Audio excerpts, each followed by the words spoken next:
Akarere ka Rubavu kari kamaze amezi 7 kayobowe by'agateganyo na Nzabonimpa Deogratias wari umuyobozi wungirije ushinzwe iterambere ry'ubukungu. Nyuma y'uko wari umuyobozi wako Kambogori Defonse yegujwe n'inama njyanama y'akarere mu kwezi kwa gatanu ku itariki 6 ashinjwa kutubahiriza inshingano no kutita ku baturage. Prosper Murindwa akaba yanje gutorwa ku mwanya w'umujyanama rusange n'amajwi 106 kuri 260 yatoye, amaze kurahizwa n'urukiko nk'umujyanama rusange yongeye kwiyamamariza kujya muri komite nyobozi y'akarere, maze atorwa ku mwanya w'umuyobozi w'akarere yarahanganyemo na Nyangoma Vicentia ku bwiganze bw'amajwi 180 angana na 69.6% kuri 259 yatoye. Uyu muyobozi mushya watowe akaba yavuze ko nta gishya azanye, ahubwo ko aje kongera ikibatsi mu ikipe itsinda bityo inganje za Rubavu zigakomeza kwesa imihigo. Ntabwo nuzanye ibintu bishyashya, ahubwo nje mu ikipe isanzwe itsinda, ahubwo nje kwiyongerera imbaraga kugira ngo itsinde ibitego byinshi kurushaho.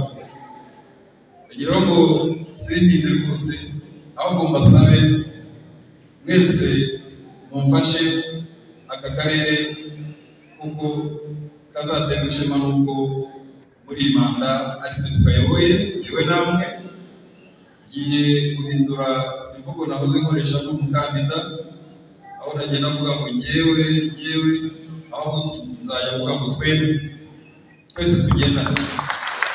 Murindwa Prosper watorewe kuyobora akarere ka Rubavu atowe nyuma y'uko ari umuyobozi w'akarere w'agateganyo w'akarere ka Rutsiro washyizweho n'ibiro bya Minisitiri w'Intebe ubwo yari maze gusesa njyanama y'akarere, aho yagiye kuri uyu mwanya nanone bamukuye muri Minisiteri y'Ubutegetsi bw'Igihugu, aho yari umuyobozi mukuru ushinzwe igenamigambi n'igenzurabikorwa muri iyi minisiteri.